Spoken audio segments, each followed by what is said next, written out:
그래서 요한계시록 17장 6절에 보면 큰 음녀에 대한 심판이 나오는데 이 큰 음녀에게 내릴 심판 직전에 큰 음녀에 대해서 자세하게 묘사를 하고 있어요. 17장 1절에 보면 많은 물들 위에 앉은 음녀가 받을 심판을 너에게 보이리라 하는데, 이 많은 물이라는 것은, 이 많은 물은 이제 나중에 뒤에서는 많은 백성들 위에 앉아서 음녀가 사람 백성들을 음란함과 우상숭배와 혼란함과 혼잡함으로 그들에게 어떠한 것들을 제공해주고, 음녀가 백성들에게 어떠한 것들을 합법적으로 음란하고 합법적으로 우상숭배할 수 있는 것을 제공해주면서 그 백성들에 대한 권위와 권리를 차지해버리는 그런 이야기를 하는 거죠. 그래서 결국은 이 땅의 임금들도 그와 더불어 음행하였고, 지금 리더들이 결국은 분별이 없이, 일반 우리들이 볼 때도 어떻게 리더들이 저렇게 분별이 없이 저런 주장을 하고 있고 저런 편을 들고 있지? 저 사람이 저렇게 말할 줄 몰랐는데 어떻게 저 사람이 저렇게 말하지? 이런 분들은 사실 더 많죠. 그런 유의 사람들이 많겠죠.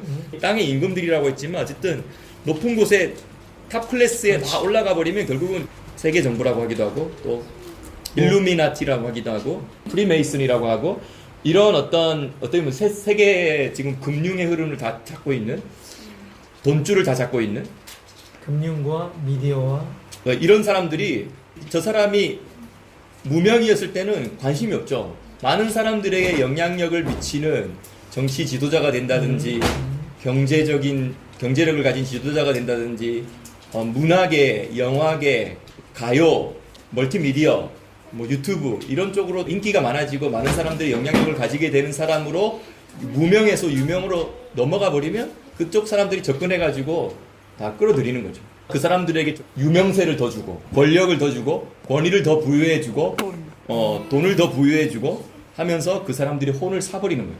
그 사람들의 정신을 사버리고, 그 사람들의 사상을 사버리고, 입술을 사버리고, 그 사람들의 말의 영향력들을 사버리고, 영향력을 이미 가진 그 사람들을 통하여서 음녀의 영향력을 전 세계에 펼치려고 하는 것이 지금 우리가 이 마지막 때에 보고 있는 부분이잖아요. 그래서 이 17장 2절에 보면 땅의 임금들도 그와 더불어 음행하였고, 다 그걸 말하는 거겠죠. 교계의 지도자들도 총회장이 된다든지, 모든 총회장이 다 그러진 않겠지만 또 총회장이 되어서, 또 예를 들면 WCC와 WEA, 거기서 이제 주는 권력이 있기 때문에 그 권력에 그냥 빠지게 되고 그 권력의 맛에 들어버리고, 그리고 은근히 자신의 자랑을 하고 자신의 교만을 드러내면서 이렇게 하게끔 되는 거죠. 사실 자신의 자랑하고 자신의 교만이 드러나는, 자신의 높음을 좀 드러내고 싶고, 내가 이렇게 큰 사람이야, 이렇게 돼버리면 전부 다 사실은 이제 그 교만함이 살짝 드러날 때, 사단은 자기 자신이 원래 그런 자였기 때문에 교만함을 드러나게도 하겠지만, 교만함이 드러나는 사람은 딱 잡아가지고 멍해를 끼우고 계속 끌고 다니진 않겠지만, 평소 때는 하도록 놔두지만 자기가 필요할 때는 탁 쳐가지고 잡아 끌으면 이제 자기가 원하는 대로 또 이끌어낼 수 있는 게 그런 거겠죠.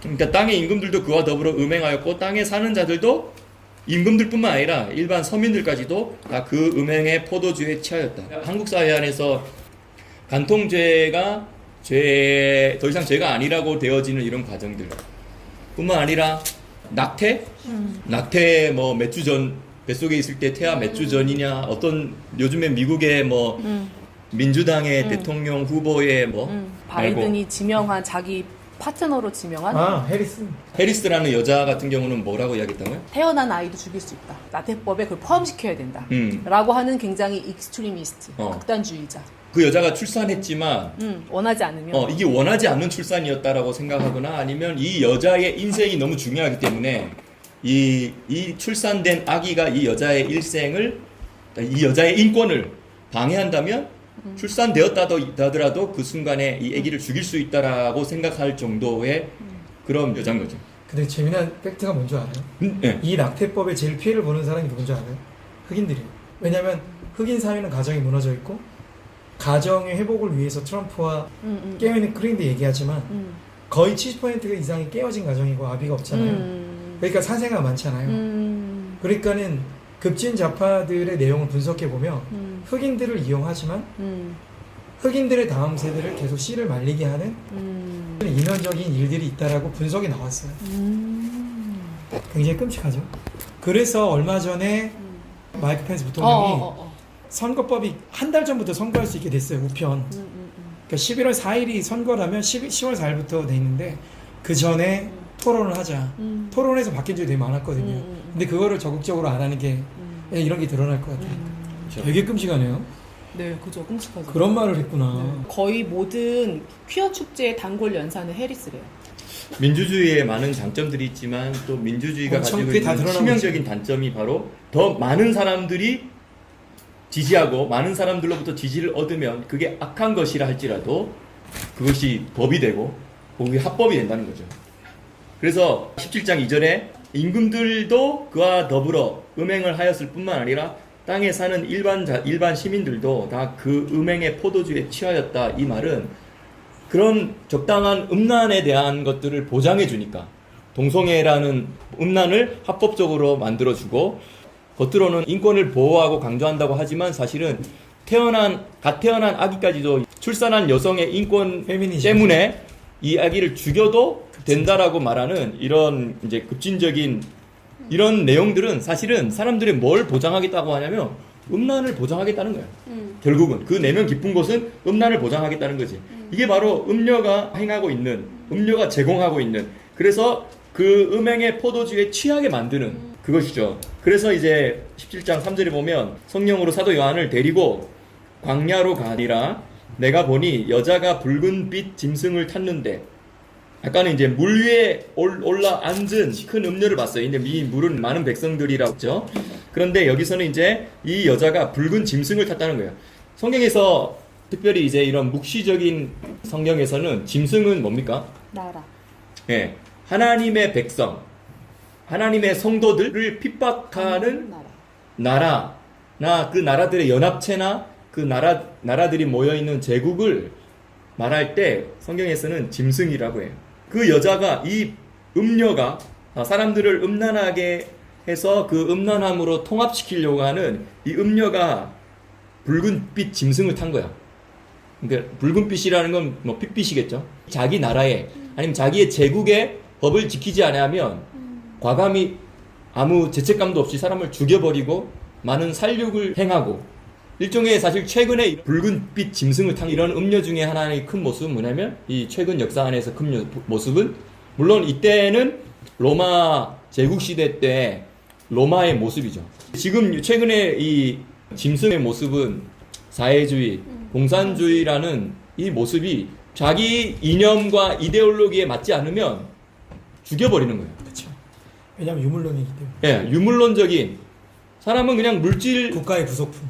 예, 사람이 하나님의 형상으로 창조되었다라는 이 성경적인 인간관을 가지지 않고 그냥 물질이 진화되어서 저렇게 됐다고 아메바가 진화되어서 저렇게 됐다라고 생각하는 이 유물론이 그들의 사상의 백그라운드에 있기 때문에 근데 그런 건지도 모르고 많은 기독교인들이 겉으로 드러난 사회주의의 유토피아와 공산주의의 유토피아의 그 말발에 다 그냥 쏙 빨려 들어가가지고 그것을 지지하지만 근원은 유물론적인 것이죠.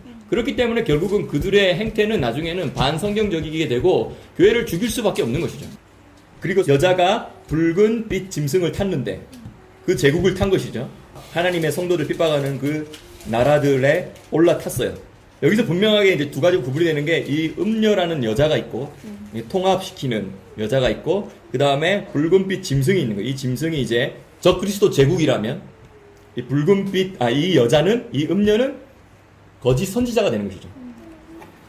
그 짐승의 몸에 하나님을 모독하는 이름들이 가득하고 7머리와 10뿔이 있으며 짐승을 잘 표현해 주는 거죠. 다니엘서에 비유했을 때는 국가로 볼 수 있겠네 진짜. 네네.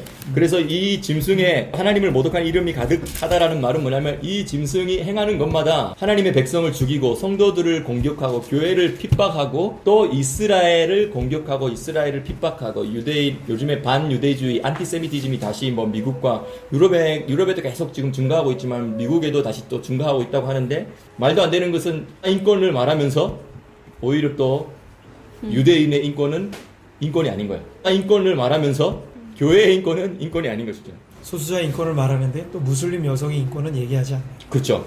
그리고 소수자 인권을 말하면서 북한의 인권은 이야기하지 않는 거예요. 중국의 인권도 이야기하지 않아요. 그렇죠. 얼마나 편협적인 인권인 거죠. 그러니까 인권이라고 말하면 사람들은 와 박수를 치니까 인간의 권리를 보장시켜 주겠다라는 거, 보호해 주겠다라는 거 너무 좋지 하면서 박수를 치지만 그 배후에 뭐가 있는지를 봐야 되는데 사실 정말 건강한 좌파적인 성향을 가진 사람이라면 사람들 중에 이 배후를 봤다면 같은 좌파 진영에 있다 하더라도 좌파 중에서도 이러한 지나친 잘못된 좌파의 생각을 가진 사람들은 끊어야 되는 게 맞는 거죠. 그런데 같은 좌파라는 그 울타리 있다는 것만으로 자기 편을 지지하고 보호하고 끼고 돌고 그것으로부터 정확한 분리를 시키지 않고 있는 게 너무너무 안타까운 일인 것 같은데 여기서 그 다음 4절에 보면 그 여자는 자줏빛과 붉은빛 옷을 입고 얼마나 화려해요. 왕들이 입는 옷이잖아요. 붉은빛 옷을 입고 또 금과 보석과 진주로 꾸미고 손에 금잔을 가졌는데 가증한 물건과 그의 음행에 더러운 것들이 가득하더라.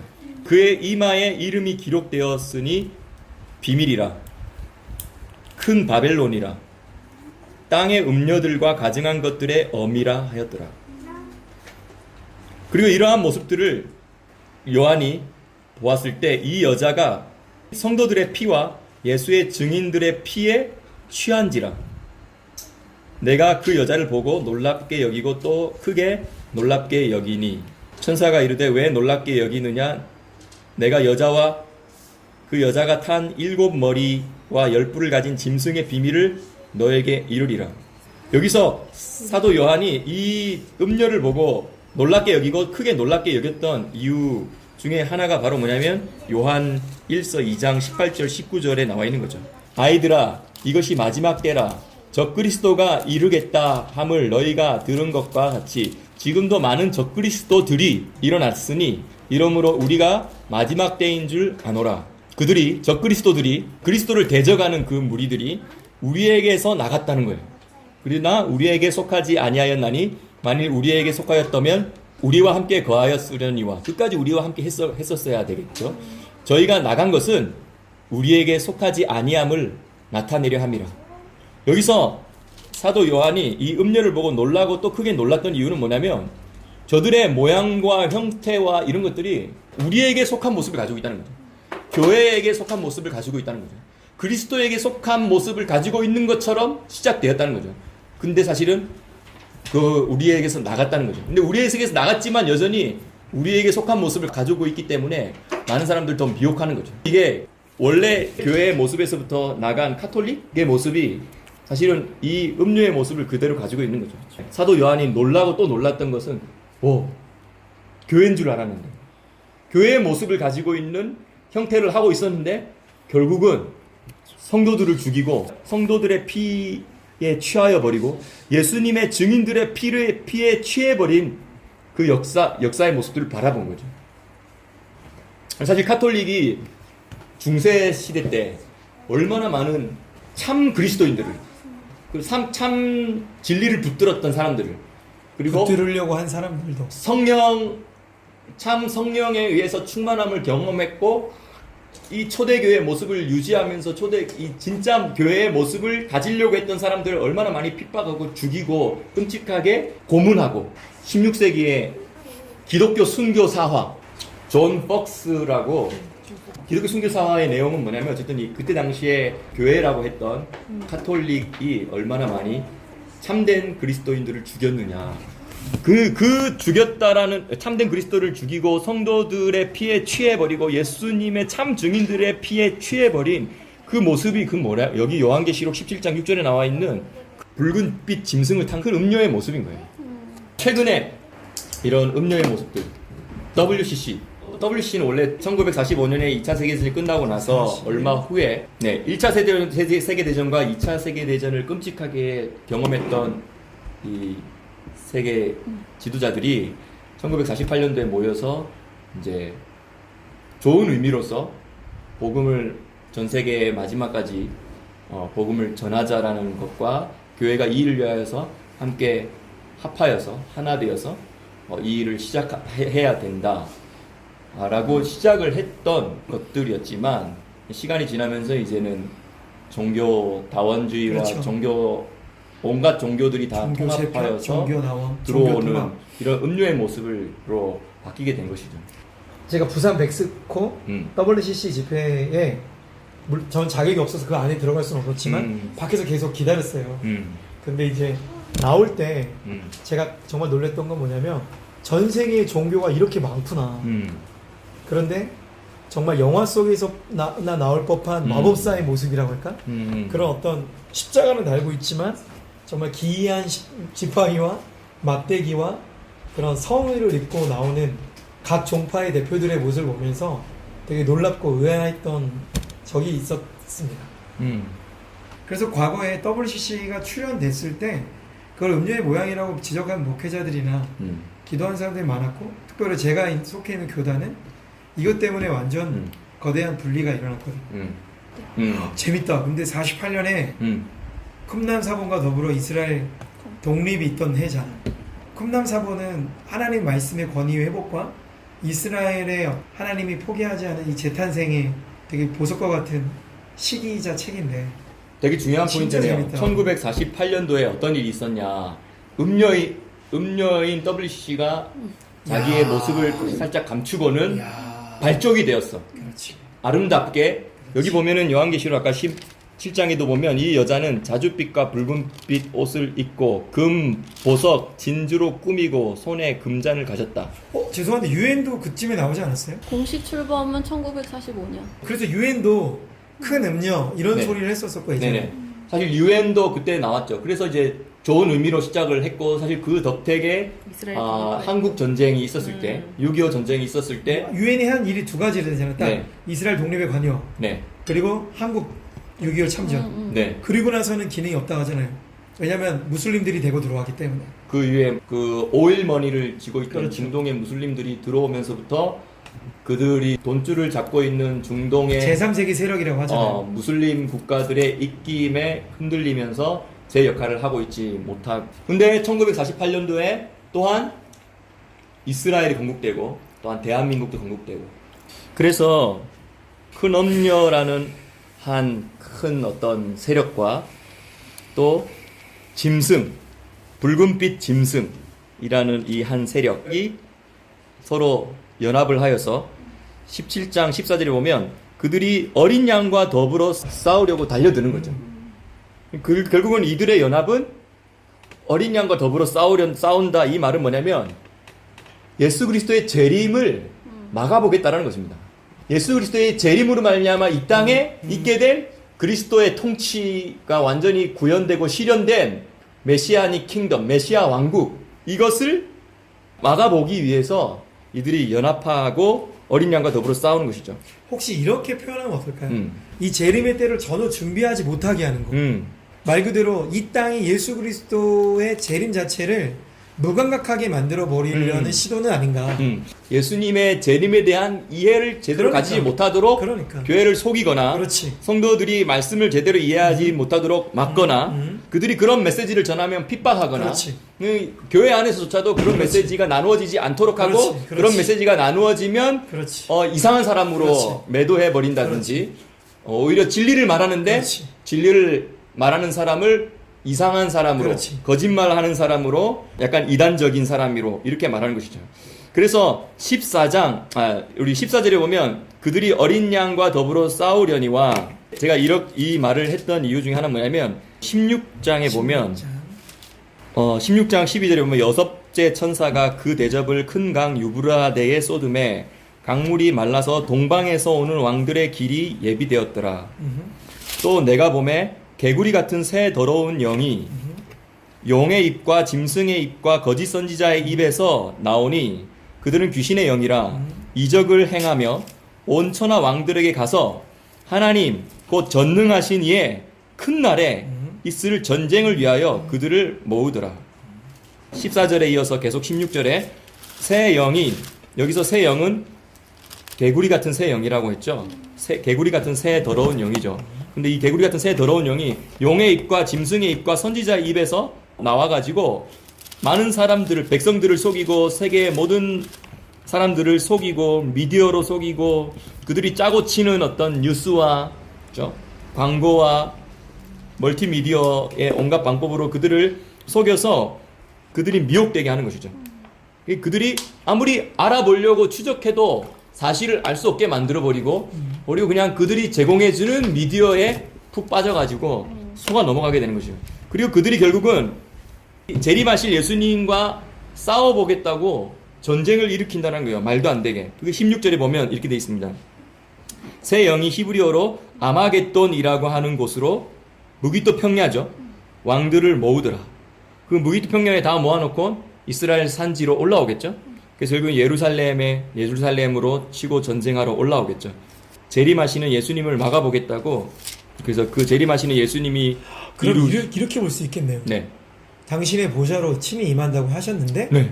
그렇다면 그들의 결국 목적은 예수님의 재림을 막아보겠다고 하는 핵심 중에 하나는 보좌를 파괴하는 거예요.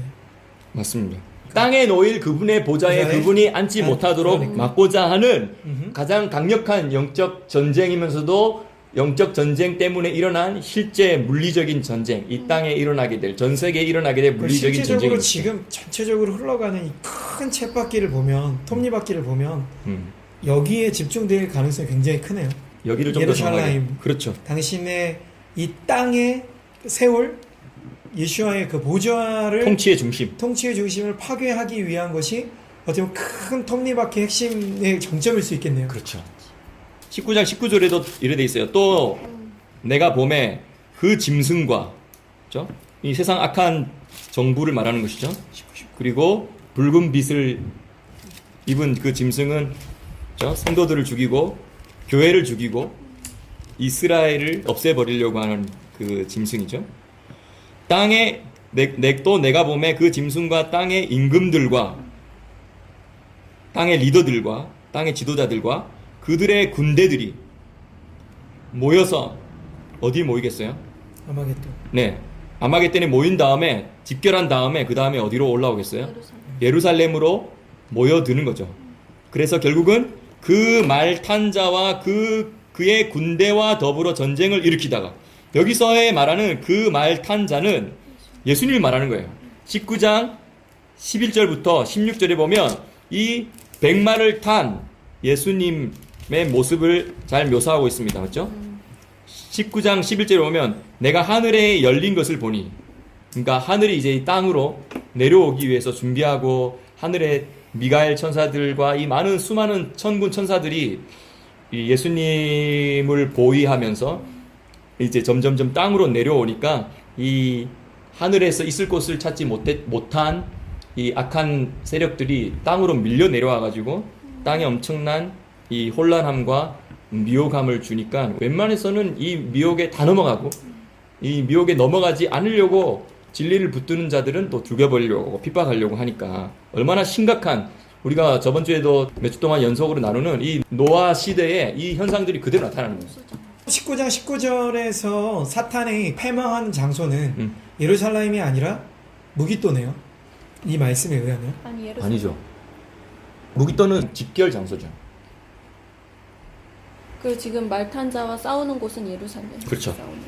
어디 예루살렘이라 나와 있는지 혹시 그런 뉘앙스를 내가 잘 못 찾아서, 천년왕국 끝나고 나서 사탄이 패망할 때는 이렇게 나와 있거든요.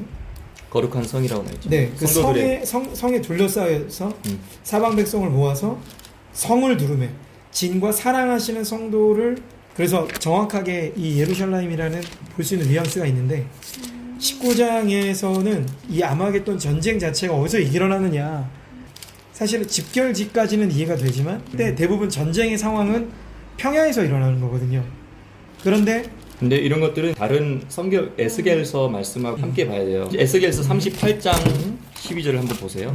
36장부터 이제 점점 이스라엘 나라의 회복에 대한 이야기를 하다가 37장에 마른 뼈가 살아나는 이야기들을 통해서 열방 가운데 흩어졌던 이스라엘이 고토로 돌아오는 이야기를 하다가 그들이 큰 군대로서 또한 신부로서, 하나님의 신부로서 일어나는 이 이야기를 하다가 유다의 막대기와 에브라임의 막대기, 곧 요셉의 막대기죠.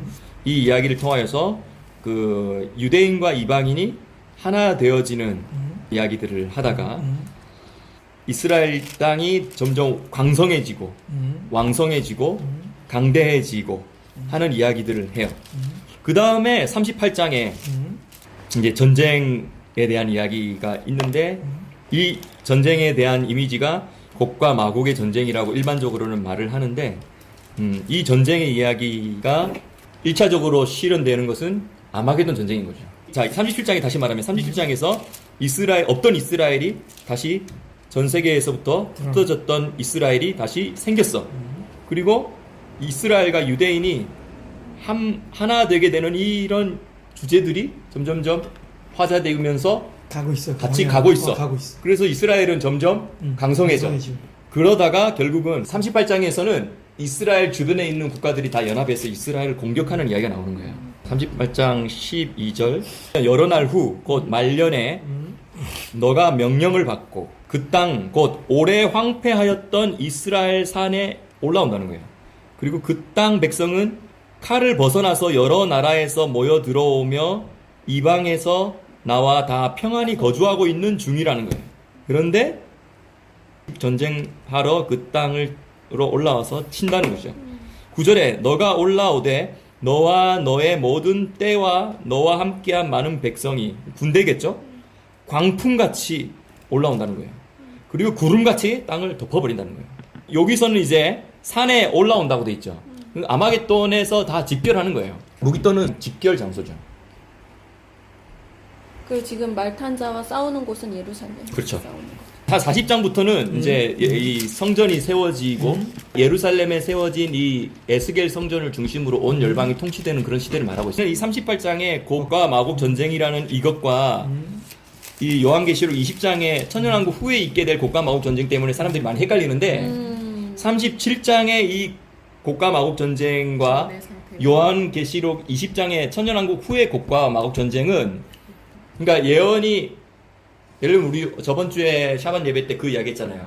거룩한 곳에 멸망에 가증한 것이 서거든 잃는 자는 깨달을진저 피하라 하는 이 다니엘서의 구절은 페르시아 시대까지 살았던 다니엘이 자기가 죽고 나서 있게 될 헬라 시대 때를 바라보면서 헬라 시대 때 그런 일들이 있게 될 것이다. 그리스 시대 때 안티오쿠스 에피파네스 4세를 통하여서 일어나게 될 이 성전을 모독하고 성전이 모독받는 이런 상황을 사실은 다니엘이 그리스 시대를 바라보면서 이야기를 했지만 그리스 시대를 바라보면서 이야기했기 때문에 이거 1차적으로 그때 다니엘의 거룩한 곳에 멸망에 가증한 것이 선 것은 1차적으로 그리스 시대 때 이루어졌지만 마태복음 24장에서는 예수님이 그걸 다시 또 인용하면서 종말의 때 그 이야기가 또 있을 거라는 걸 이야기하는 거죠. 그러니까 이게 이제 예언의 이중성취, 때로는 말하면 3중, 4중성취도 있고, 똑같이 이 에스겔서 38장의 곡과 마곡이라고 일반적으로 불려지는 이 전쟁이 있지만 이 전쟁의 1차 성취는 천년왕국이 있기 바로 직전에 다시 말하면 새로운 시대가 예수님의 재림으로 말미암아 예루살렘을 중심으로 그리스도의 통치가 이루어지게 되는 그 새로운 시대 직전에 이루어지게 될 전쟁인 것이죠. 그런데 이것이 다시 한번 또 언제 일어나냐면 천년왕국이 끝나는 지점에 사단이 풀려나고 나서 평온하게 살고 있었던 그 사람들에게 천년이 차고 사단이 그 옥에서 천년 동안 가두어져 있던 사단이 그 옥에서 잠깐 하나님의 섭리에 의해서 잠깐 풀어놓으니까 그 사단이 나와서 땅의 사방 백성 곡과 마곡을 미혹하고 모아서 싸움을 붙인다는 거예요. 그 수가 바다의 모래같이 많다는 거죠. 그래서 그들이 지면에 널리 퍼져서 성도들의 진과 사랑하시는 성 어디죠? 예루살렘을 둘러서 싸우려고 모여들었을 때 그때 하늘에서 불이 내려와서 그들을 태워버린다. 그리고 그 이후에 이 미혹하는 마귀는 불과 유황못에 던져지고 짐승과 거짓 선지자는 그 불과 유황못에 이미 천년왕국 시작되기 전에 이미 들어가 있었잖아. 그런데 이제 사단은 드디어 천년 동안 갇혀 있다가 잠깐 풀려난 다음에 미혹하고 심판받아서 결국은 짐승과 거짓 선지자가 이미 들어가 있는 그 불과 유황못에 던져지는 것이죠. 그리고 나서 이제 크고 흰 보좌 심판이 있죠. 이 크고 흰 보좌 심판에서는 첫째 부활에 참여하지 않았던 모든 자들이 다 부활해서 결국은 그 행위록 책들에 기록된 대로 그들이 심판을 받고 지옥의 여러 단계로 가게 되고, 그리고 더 이상 이제 사망은 죽음 말하는 거잖아요. 그리고 죽은 자가 잠시 대기하면서 가는 장소가 음부잖아요. 수월이잖아요. 이 수월은 죽은 자를 담아내는 어떤 장소, 어떤 개념이라면 더 이상 이제 사망과 음부가 역할이 없으니까 이 심판 다 끝난 후에 사망과 음부도 어떻게 돼요? 요한계시록 20장 10절에 보면 사망과 음부도 불못에 던져버립니다. 더 이상 사망하는 일이 없고, 사망하는 일이 없으니까 사망하는 자가 가는 음부도 더 이상 필요 없기 때문에 불못을 집어 던지는 것이죠. 그리고 이것이 바로 둘째 사망의 끝입니다. 그리고 나서 21장에 가면 옛 하늘과 옛 땅, 처음 하늘과 처음 땅, 창세기 1장 1절부터 시작되었던 대초에 하나님이 천지를 창조하시니라 라고부터 시작되었던 이 하늘과 땅, 이것은 처음 하늘과 처음 땅이라고 표현되고 있어요. 지금 우리가 살아가고 있는 이 물질 세계죠. 이것은 더 이상 이제 이것의 역할은 끝났기 때문에, 그렇죠? 이 역할은 끝났기 때문에 이것은 이제 사라지고 이제 하나님이 새 하늘과 새 땅을 시작하시는 것이죠. 그리고 그 새 하늘과 새 땅에서 새 예루살렘 성이 하늘과 땅을 연결하고 하늘과 땅을 하나 되게 하는 모든 미식한의 존재들이 이 새 예루살렘 성으로서 하늘에서 내려와요. 하늘의 예루살렘이 땅으로 내려와서 땅 예루살렘과 하늘의 예루살렘이 하나 되어지는 그 예루샬라임이 하늘에서 내려와요. 에덴의 모습 자체가 하늘과 땅이 연결이 됐었잖아요. 마찬가지로 이 거룩한 성 새 예루살렘이 하나님께로부터 하늘에서 내려왔을 때 하늘의 예루살렘의 모습이 있고 땅과 연결된 어떤 그런 예루살렘이 있어서 하나의 예루살렘을 이루면서 통치하는 개념으로 볼 수 있는가? 맞습니다. 그래서 에베소서 1장 10절에 인간 구원론, 그러니까 한 사람이 구원받고 한 사람이 구원받고 해서 점점 그것이 누적되어지고 가득 차면 그 인간 구원의 최종 목적은 뭐냐면 에베소서 1장 10절에 하늘에 있는 것과 땅에 있는 것이 다 그리스도 안에서 통일되게 하려 하심이라. 결국은 한 사람의 영혼이 구원받고 또 한 사람의 영혼이 구원받아서 하늘과 땅이 하나 되는 미식한의 존재가 점점 많아지고 증가되다가 결국은 최종적인 미식한은 새 예루살렘인 것이죠. 그렇죠. 그 새 예루살렘이 바로 이 에덴 동산의 완성된 최종 모습이 되는 것이죠. 한국은 지금 한국의 목회자는 한 70%가 무천년적인 종말론과 세계관을 가지고 있고, 근데 이게 언제 무천년은 지금 무천년이나 현천년이라는 개념은 지금이 천년왕국이라고 그렇죠. 생각하니까, 그리고 교회가 하나님의 나라와 하나님의 임재를 누리고 있으면 이게 또 천년왕국이라고 그렇죠. 생각하니까 이런 해석의 충돌이 생길 수밖에. 그래서 되게 메시지가 심플해져요. 그래서 아까 음료가 교회로부터 나갔지만, 그래서 교회의 모습을 하고 있지만 사실은 오히려 성도들의 피로 취해버리고, 그리고 정말 예수님을 바로 전하고 진리를 전하는 자들은 오히려 죽인다는 거죠. 이런 게 카톨릭의 역사를 통해서 아까 우리가 보았는데, 그 존 폭스가 이제 기독교 순교사와 뭐 순교자 열전이라고 책이 또 나오게 되는데, 이 존 폭스가 카톨릭이 그렇게 해왔던 모습들을 쭉 보면 이건 정말 음녀인 거죠. 근데 이제 사실은 이렇게 기독교인들을 죽이고 교회를 핍박하고 유대인. 했던 또한 중요한 최근의 사상은 이제 사회주의였고 사회주의. 공산주의였다라는 것이죠.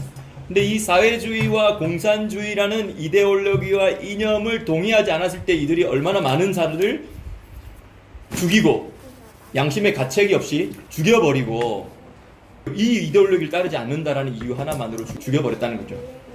이것이 이제 사실은 아까 이야기했던 대로 근본 사회주의와 공산주의라는 이 백그라운드 근본 사상은 유물론이라는 그러니까 유물론이에요. 사상에서부터 시작됐다는 이건 거죠. 유물론이에요. 그리고 사실은 진화론이 가장 강력한 유물론을 세팅해 주었던, 유물론적인 세계관을 세상 사람들에게 세팅해 주면서 오히려 성경을 불신하게끔 만들고 성경이 미신적인 것이 많다라고 생각하게 만들었고 거기에 이제 신학자들이 기독교 신학자들이 거기에 이제 눌려버리니까 이제 성경을 다 갈기갈기 찢으면서 오히려 성경의 권위보다 뭘 더 인정하냐면 바벨론 신화를 더 인정해버리고 성경의 권위보다 이집트의 역사 라인들을 더 람세스 2세. 존중해버리니까 성경의 권위가 그 밑으로 들어가 버리니까 이제 이집트의 역사 기준에 성경을 맞추다 보니까 이제 성경에서 제시하고 있는 이 역사들이 점점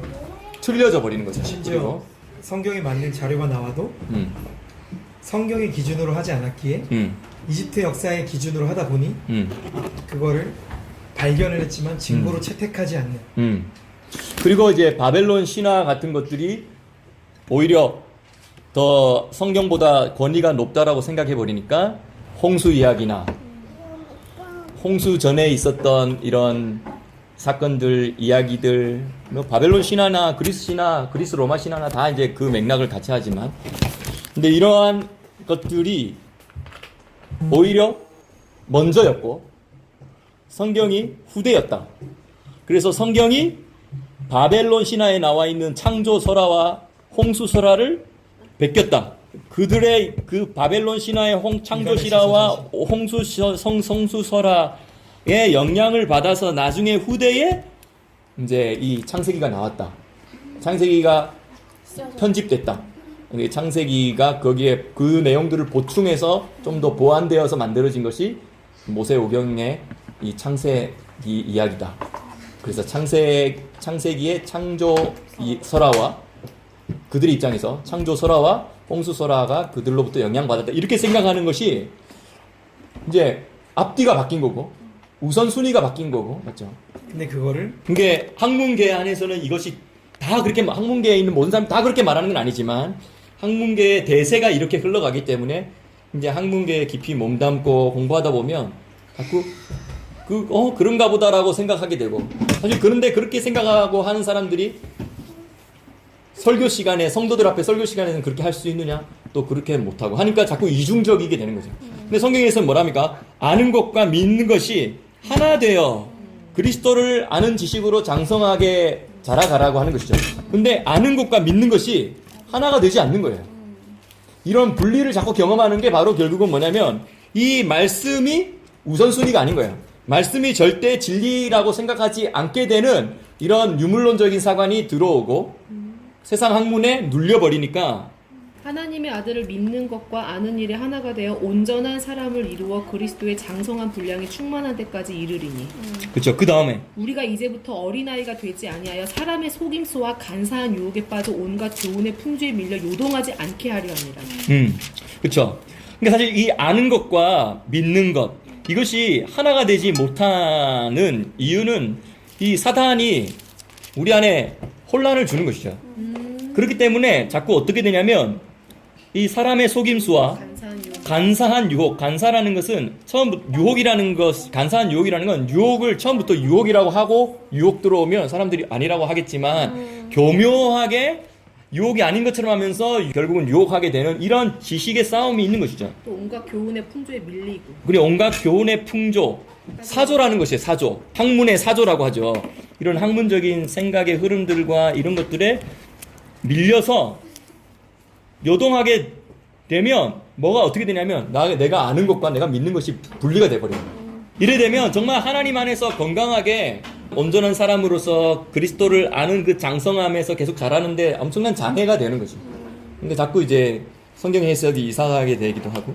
근데 사실 이것이 지금 한국 교회뿐만 아니라 전 세계 교회의 대다수를 장악하고 있는 신학계의 흐름인 것 같아요. 이런 일들이 사실은 따지고 보면 다 또 배경이 뭐냐? 음료예요. 음료의 역할이었어요. 이제 아까 그 이야기하다 말았는데 에스겔서에 보면은 결국은 이제 38장 12절에 여러 나라에서 모여서 짐승과 재물을 얻고 세상 중앙에 거주하는 백성을 치고자 할 때, 아까 우리 이제 아마겟돈 이야기하다가 아마겟돈 무기토 평야에 집결을 했잖아요. 그리고 나서 이제 이스라엘 산지로 올라온다는 것이죠. 그래서 어디로? 결국은 전쟁의 클라이막스가 있냐면 세상 중앙에 거하는 백성, 타보르 하 아레츠라 돼 있죠. 타보르가 원래 무슨 뜻이죠? 다볼? 맞아요. 다볼산도 다볼산. 타보르예요. 타보르는 원래 어근은 뭐냐면 타보르의 어근은 뭐냐면 이렇게 높이 쌓여져 올려진 이런 뜻입니다.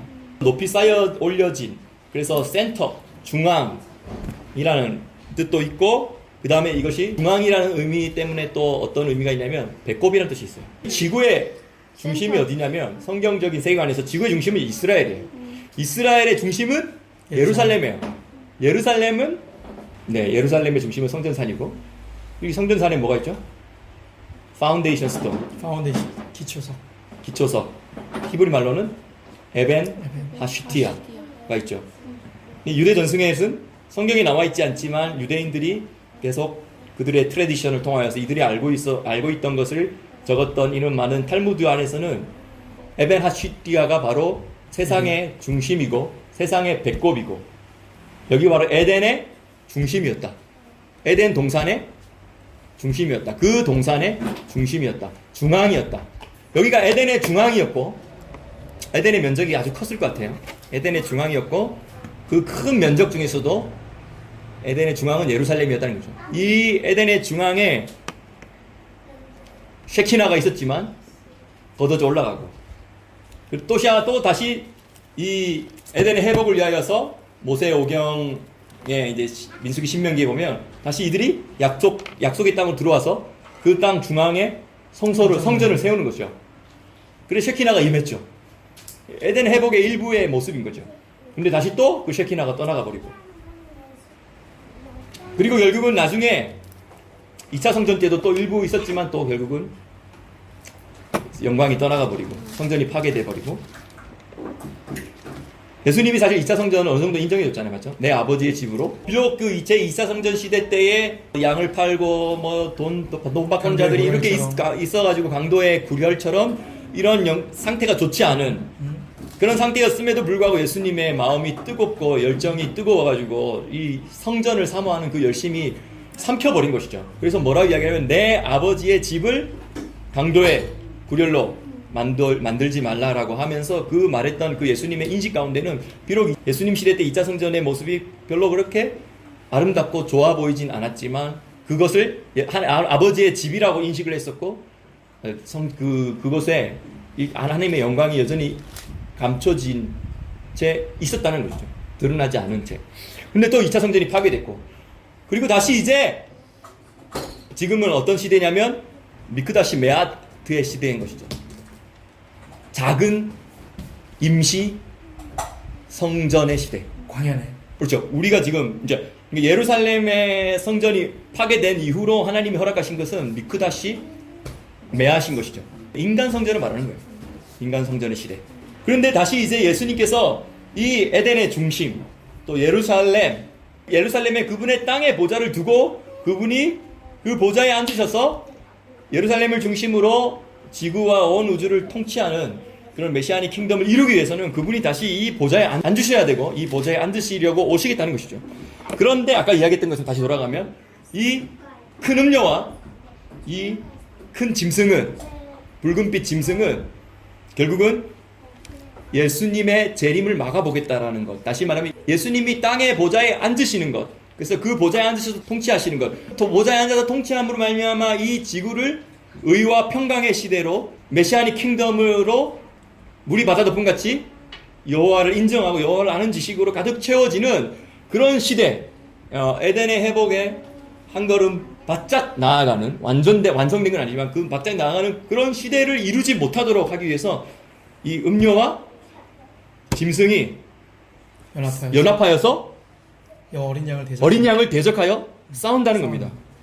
그런데 결국은 그들이 승리하지 못하죠.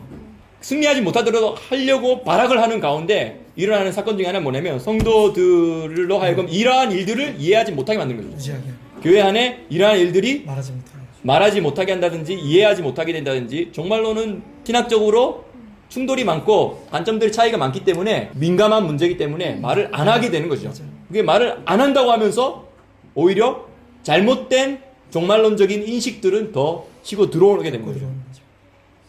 마무리를 한다면 다시 요한계시록 17장으로 돌아가면 17장 14절 그들이 어린 양과 더불어 싸우려니와 싸우려고 온갖 방법으로 다 달려들겠죠. 그런데 시스템을 만들겠죠. 그리고 이기고 또 이기려고 하겠죠. 첫 번째 흰 말을 탄, 활을 가지고 면류관을 받고 흰 말을 타서 나가서 이기고 또 이기려고 했던, 요한계시록에서는 뒷부분에 흰 말을 타고 내려오시는 분은 예수님이라는 거죠. 신랑이시라는 거죠.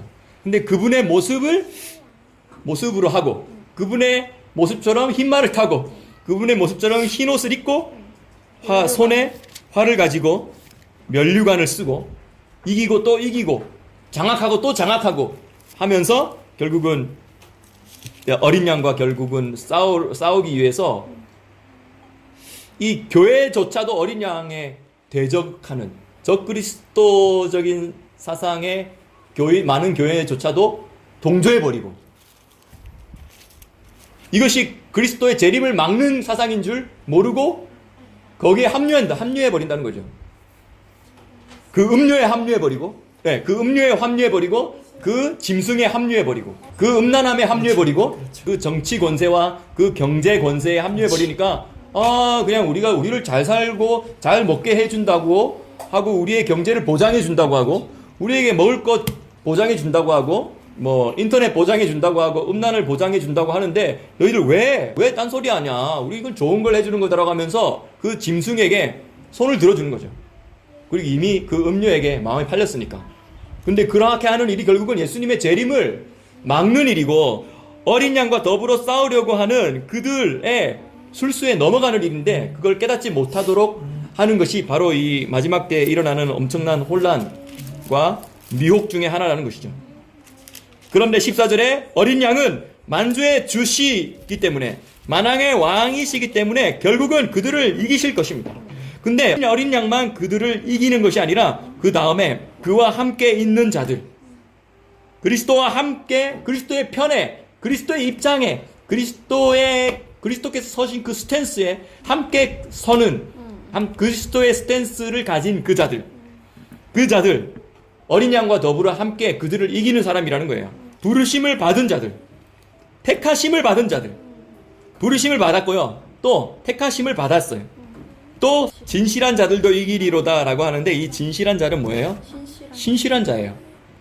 신실하다라는 말은 한번 믿고 그 후에 그 믿음을 포기하거나 믿음이 변형되는 걸 말한 게 아니고, 그 처음 믿었던 그 믿음을 끝까지 지속시키면서 계속 가는 자, 그게 faithful이죠. 근데 그리고 15절에 보면 천사가 나에게 이르되 너가 본 바 음녀가 앉은 물은, 해석이 나오는 거죠. 백성과 무리와 열국과 방언들이라.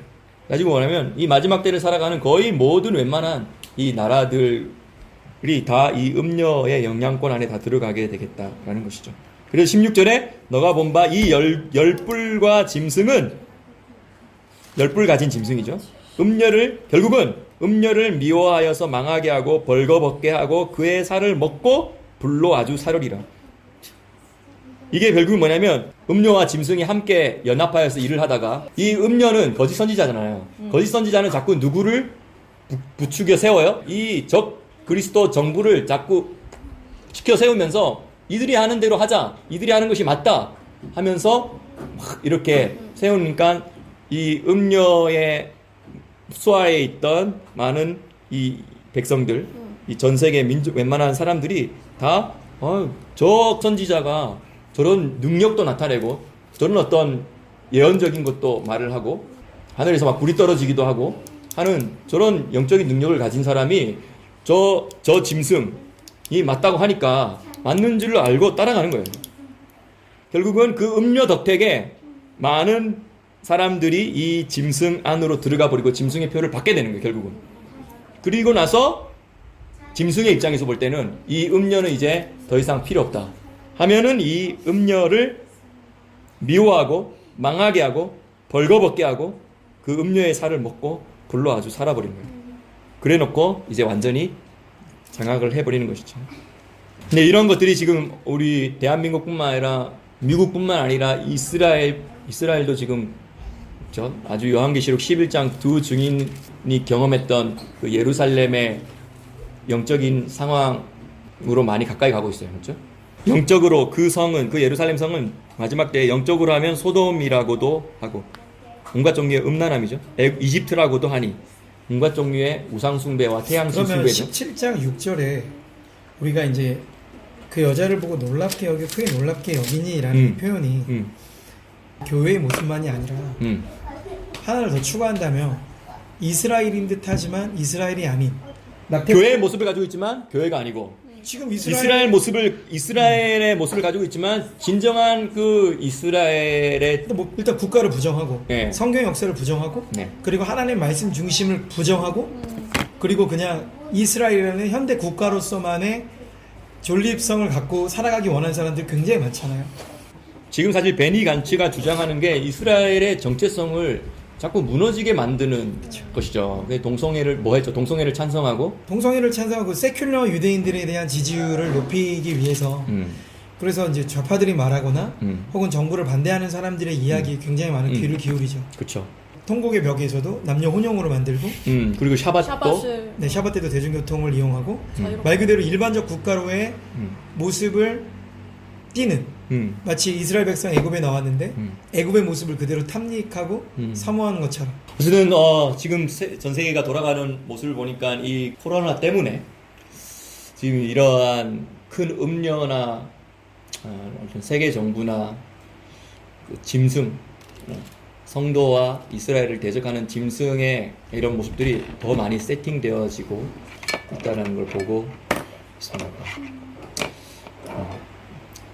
더 예수님의 재림을 우리가 잘 이해해야겠고 잘 준비해야겠고 근데 아직까지 지금 최근에 경험하고 있는 건 약과라고 생각되고 리허설이죠. 네, 리허설이라고 생각되고 이게 이제 더 강력하고 더 크게 작용하면 전 세계 사람들이 다 그냥 미혹되겠구나. 어떠한 이 모든 문제를 해결한 대상과 국가와 권력을 찾겠죠. 근데 교회가 어떤 준비를 하고 있느냐에 따라서 진짜 이 어린 양의 무리와 함께 동참하는 세력과 그렇지 않은 세력.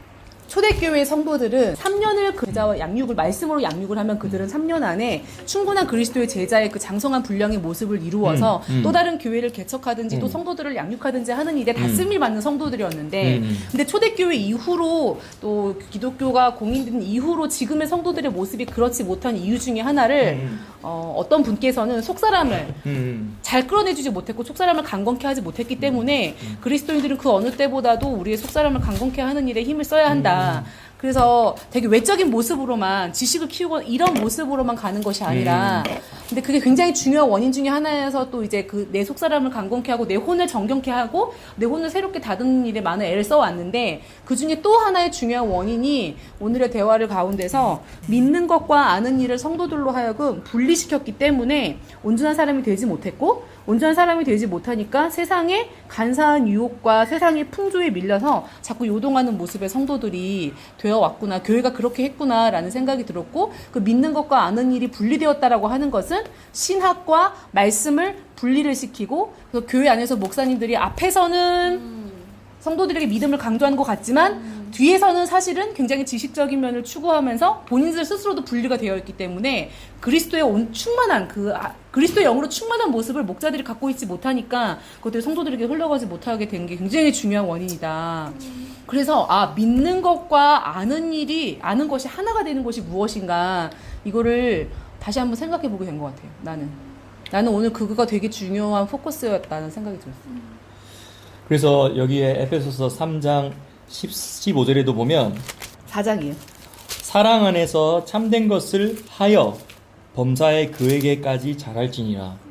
원어 성경에는 말하며가 있어요. 진리를 말하며.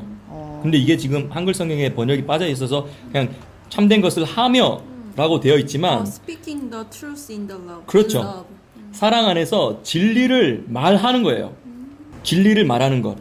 사랑 안에서 진리를 말하는 것이 우리가 모든 일에 있어서 그리스도에게까지 잘할 수 있는 방법이라는 것이죠. 그러니까 사랑 안에서 진리를 말하는 것. 이게 그리스도의 장성한 분량이 충만한데, 그러니까 까지 이르도록 하는 방법은 사랑 안에서 진리를 말하는 것. 근데 이 내가 아는 것과 내가 믿는 것이 분리되어 있으니까 진리를 온전하게 말해내지 못하고, 그러니까 나도 온전하게 영적인 성장을 이루지 못하게 방해하는 것으로 들어오지만, 그걸 듣는 사람들도 더 깊은 영적인 세계 안에, 더 진리 안에 들어가지 못하도록 담을 탁 쳐버린 거죠. 여기까지, 이 이상 못 넘어가게, 진리에 더 깊이 못 들어가게, 진리를 더 깊이 이해하지 못하게 프레임을 딱 만들어 놓고는, 지식이라는 프레임, 어떤 학문이라는 프레임을 만들어 놓고는 딱 여기 프레임을 짜놓고 이야기하니까 사람들이 그 안에 들어와서는 그냥 이 안에서만 이렇게 하는 거죠. 근데 진리의 그 풍성함과 깊음을 더 접근하지 못하도록 막는 거죠. 로마서 3장에 보면 하나님은 다만 유대인의 하나님이시냐 또한 이방인의 하나님은 아니시냐 진실로 이방인의 하나님도 되시느니라 이 말씀을 이제 가지고 당연히 질문을 했었는데 그러니까 지금 한국교회 많은 목회자들이 저번에도 목사님한테 그런 질문을 했지만 그러면은 예루살렘이 이스라엘이 그 천년왕국의 중심이냐 이것에 대해서 굉장히 거부감을 가지고 싫어한다는 거죠. 그 입장들을 가지고 있다는 거죠.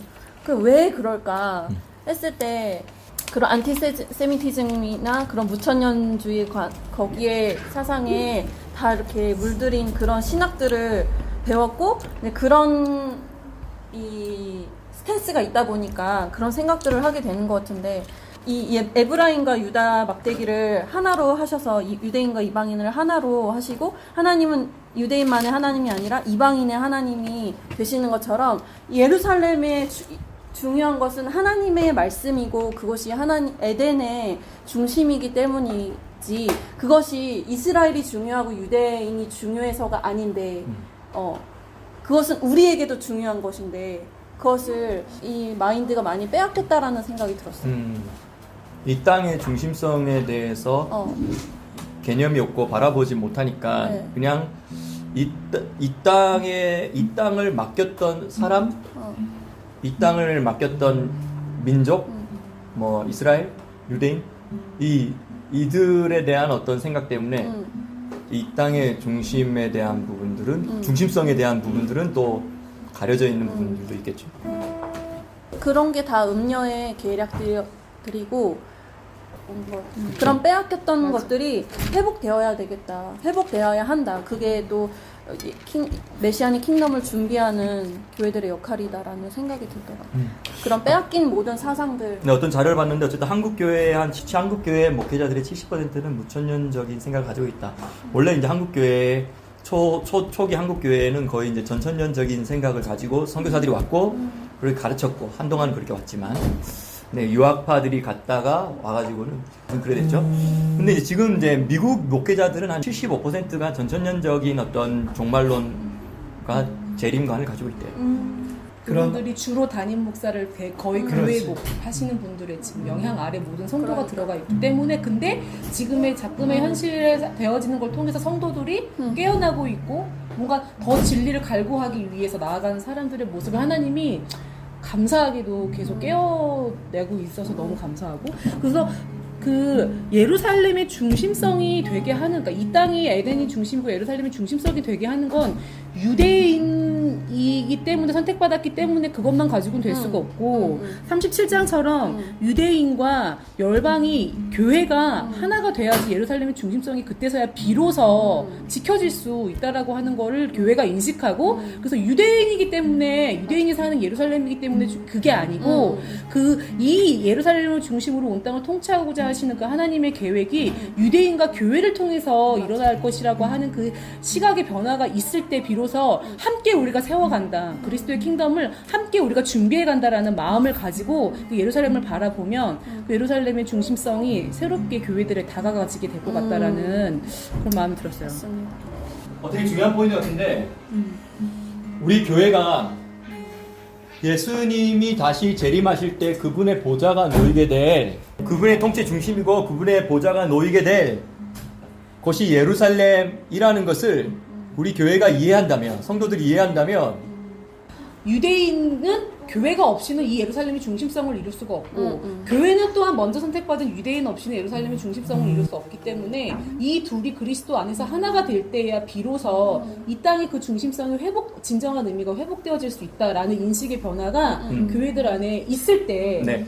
그래서 유대인, 이스라엘 이런 관점도 아니라 지금까지 한국 교회에서 이스라엘 얘기했던 사람들은 주로 이런 관점으로 이야기를 했기 때문에 교회로 하여금 더 이스라엘이 다가가지 못하도록 진짜 예루살렘이 다가가지 못하도록 했지만 이것을 깨트리고 주님이 어떤 연합을 원하시는지 교회가 얼마나 중요하게 교회를 얼마나 중요하게 그리스도가 바라보고 계시는지를 인식하고 그리고 나서 함께 유대인과 또 예루살렘과 함께 설 때 진짜 우리가 그리스도의 킹덤을 준비할 수 있는 사람들로 세워질 수 있다라는 그런 마음이 들어요. 그렇죠. 네. 그래서 교회 없이는 예수님의 재림이 온전히 준비될 수가 없고 또 그분의 보좌가 놓이게 될 이 예루살렘이 없이는 주님의 재림이 온전히 이루어질 수 없다. 이 교회들이 이해한다면 건강하게 이스라엘을 이해하고 건강하게 예루살렘의 중심성을 이해하고 올바르게 예수님의 재림을 준비할 수 있겠다. 이런 생각이 듭니다. 에베소서 2장에서 원 뉴맨 한 세 사람 이야기 하잖아요. 이것이 바로 십자가에서 예수님께서 그 피를 흘리시고 이방인을 우리를 그 구원 안으로 초대하시고 돌 감람나무였던 우리를 창 감람나무에 접붙임 받게 하셔서 우리가 이방인과 유대인이 그리스도 안에서 그 피로 가까워지게 하시고 서로 접붙임 되게 하시고 한 나무가 되게 하시고 에베소서 2장 13절 그리고 14절 둘로 여긴 둘은 이제 이방인과 유대인이죠. 둘이 하나 되게 만드셔서 또 15절에 이 둘로 자기 안에서 그리스도 안에서 한 세 사람을 지어 화평하게 하시고 십자가로 이 둘이 한 몸으로 하나님과 화목하게 하려 하심이라. 십자가로 이 유대인과 이방인이 한 몸 되게 하려 하심. 그리고 이 한 몸이 될 수 없도록 방해했던 많은 원수 되게 하는 것들을 십자가로 소멸하시고 한 몸 되게 하신 것은 18절에 그리스도로 말미암아 우리 둘이 다시 말하면 이방인과 유대인이 한 성령 안에서 아버지께 한 몸이 되어서 아버지께 나아감을 얻게 하려 하십니다. 이러한 일들을 이위해서 예수님께서 친히 모퉁이 돌이 되셨다. 20절 모퉁이 돌이라는 건 이쪽 벽과 저쪽 벽을 연결해 주는 돌인 것이죠. 무너지지 않게. 그리고 그 모퉁이 돌에는 이 건물이 연연. 언제 세워지기 시작했고 누가 세웠고 누가 이 건물을 만드는데 공헌했고 투자했고 애썼고 재료를 주었고 누가 일을 했고 누가 목공으로 일을 했고 누가 석공으로 일을 했고 누가 땀 흘렸고 누가 헌금했고 이러한 것들도 들어가겠죠. 그리고 그 모퉁이 돌이 되신 예수님 때문에 21절에 건물과 건물이 서로 연결되는 거예요. 이방인이라는 교회와 유대인이 결국 예수 그리스도를 믿음으로 말미암아 유대인이라는 이 믿음의 공동체와 이방인이라는 이 믿음의 공동체가 서로 연결되어서 함께 성전으로 지어져 가는 것. 그래서 성령 안에서 하나님이 거하실 초소 뮤시칸, 성령 안에서 하나님이 거하신 뮤시칸이 되기 위해서, 다시 말하면 한 세 사람이 되기 위해서, 다시 말하면 신부가 되기 위해서, 다시 말하면 새 예루살렘이 되기 위해서, 다시 말하면 완전히 마지막 최종 회복 에덴 동산이 되기 위해서, 그리고 그것이 바로 새 예루살렘이 되기 위해서 예수 안에서 함께 지금 지어져 가고 있다. 이 에베소서 2장 22절에 이러한 미래적인 완성된 구원의 최종 그림들을 바라보면서 얼마나 흥분을 했든지 3장 1절에 이러함으로 그리스도 예수의 일로 너희 이방인을 위하여 갇힌 자 된 나 바울은, 이 완전한 구원의 완성을 이루기 위해서 이방인들이 한 벽을 이루어져야지 이 건물이 완성되니까, 이 완성된 건물인, 완성된 성전인, 완성된 미시칸인, 완성된 새 예루살렘이 이루어지기 하기 위해서 이방인들을 이 안에 들어오게 하려고 하는 이 사명을 부여받은 사도 바울. 그래서 이방인을 위하여서 같이 인자된 나 바울은 하면서 점을 6개 찍었잖아요. 얼마나 이 순간에 한동안 바울이 너무 감동이 깊어가지고 성령의 감동이 너무너무 진하게 와가지고 이제 바울은 해놓고는 점을 찍어 놓는 거예요. 어떤 부분은 사실 바울이 직접 적고 어떤 부분은 또 대서자가 적기도 하고 했는데, 어쨌든 이 부분에서 바울은 하고 나서 마치 바울이 한동안 울었을 것 같아요. 감동해서. 그리고 막 이 전율에 막 사로잡혔을 것 같아요. 그리고 미래적인 그 완성된 그 최종 그 하나님 나라에 대한 그림들 때문에 얼마나 막 흥분되었을까. 그러면서 뭐 이야기하냐면 그리스도의 비밀이라는 거예요. 근데 이 그리스도의 비밀, 나에게 맡겨진 그리스도의 비밀이 뭐냐면 6절에 이방인들이 복음으로 말미암아 그리스도 예수 안에서 함께 상속자가 되고, 함께 지체가 되고, 함께 약속에 참여하는 자가 되어서, 그들도 결국은 최종적인 마지막 모습은 그 이방인들의 교회가 이스라엘과 하나 되어서 함께 이터널티로 들어가는 것. 이러한 일들을 이루기 위해서 사도 바울이 부름받았다는 거죠. 그래서 8절에 모든 성도 중에 지극히 작은 자보다 더 작은 나에게 이 은혜를, 이 부르심을 주신 것은 측량할 수 없는 그리스도의 풍성을 이방인에게 전하게 하시려고 나를 부르셨고, 이것은 영원부터, 영원 전부터 만물을 창조하신 하나님 속에 감추었던 비밀의 그 깊은 계획들을 드러내신 거라는 거예요. 그리스도의 비밀이기도 하고, 또한 이 그리스도가 가진 그 비밀 안에는 뭐냐면 교회의 비밀이기도 하죠.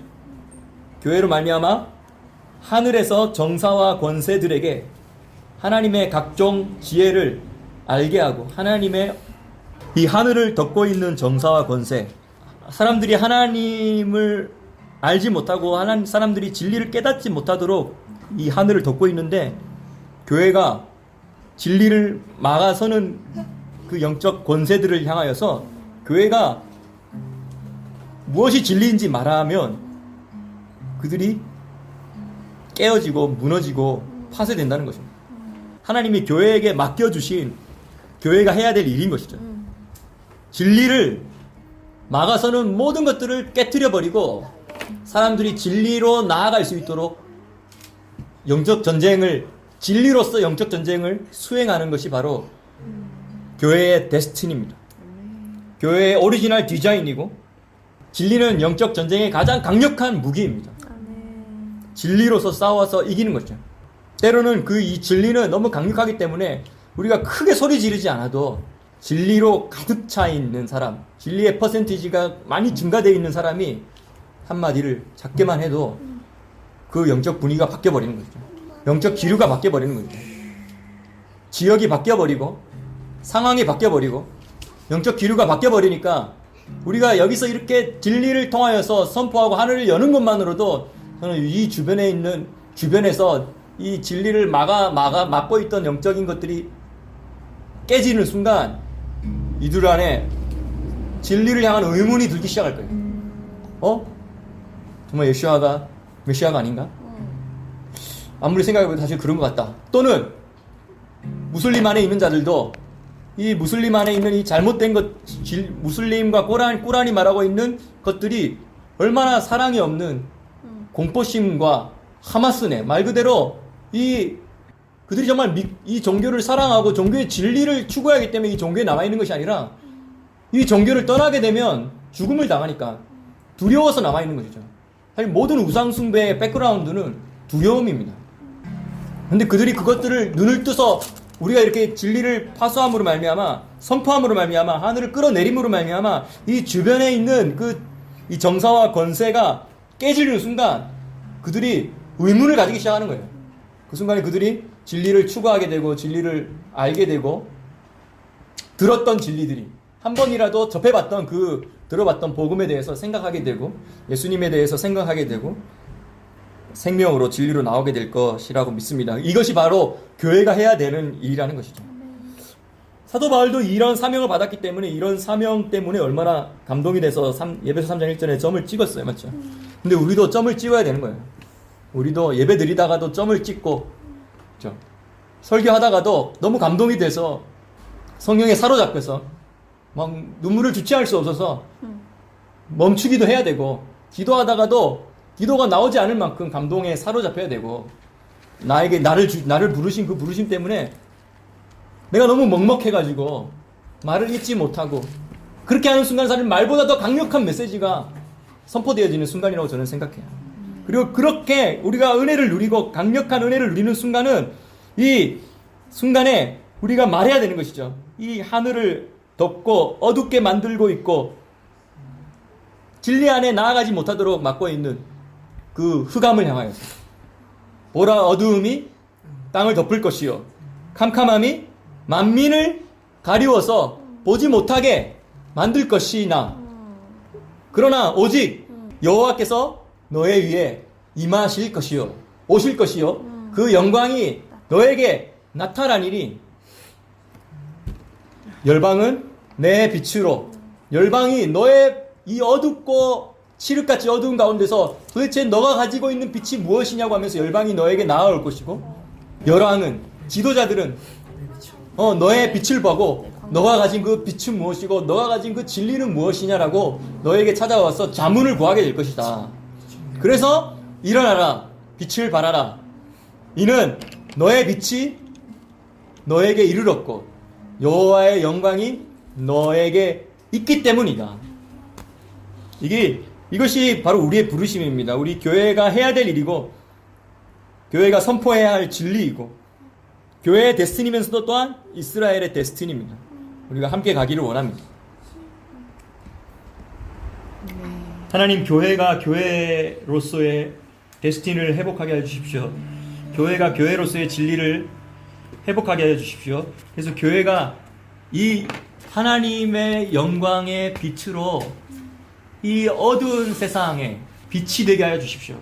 진리의 등대가 되게 하여 주십시오. 이 어두운 세상의 등대가 되게 하여 주십시오.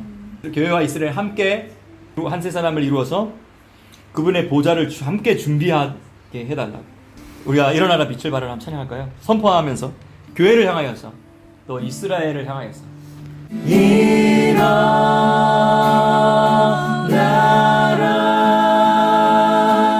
빛을 발하라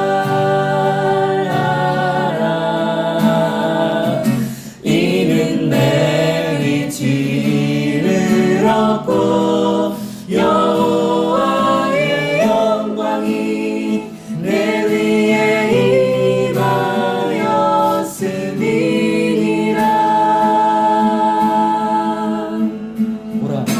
보라 어둠이 땅을 덮을 것이요 캄캄함이 만민을 가리우려니와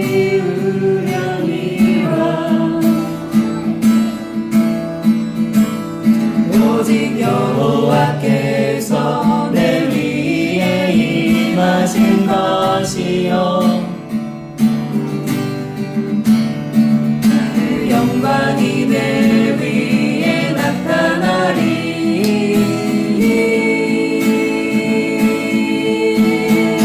열방은 내 빛으로, 열방은 내 광명으로, 열방은 내 빛으로 나오리라.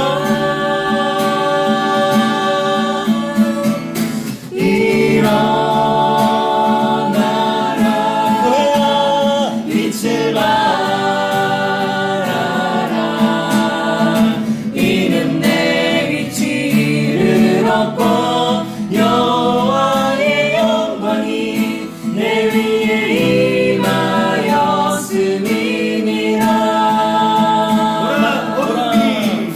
보라 어둠이 땅을 덮을 것이요 캄캄함이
예수님의 이름으로 기도합니다.